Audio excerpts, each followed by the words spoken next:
دوستو، جب کوئی عالمی رہنما کسی قوم کی تعریف کرتا ہے تو یہ اکثر سفارت کاری کی طرح لگتا ہے، لیکن جب ڈونلڈ ٹرمپ پاکستان کی تعریف کرتے ہیں تو معاملہ کچھ الگ سا ہو جاتا ہے۔ زمین کے نیچے چھپے خزانوں کو دنیا کنٹرول کرنے کے لیے اس وقت بے حد بے چین ہے۔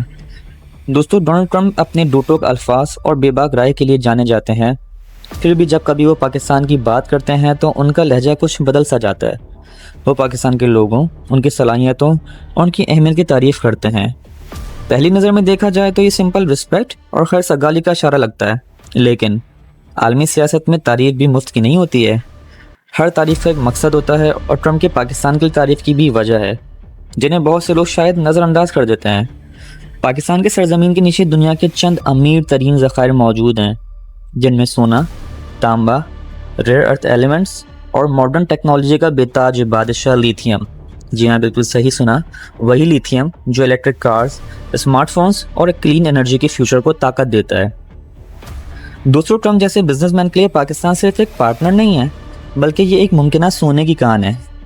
ٹرمپ کے میٹھے میٹھے الفاظ صرف سفارت کاری نہیں ہیں، بلکہ وہ اشارے ہیں جو اثر و رسوخ، سرمایہ کاری اور شاید ان میں پوشیدہ وسائل تک رسائی کی راہ ہموار کرتے ہیں۔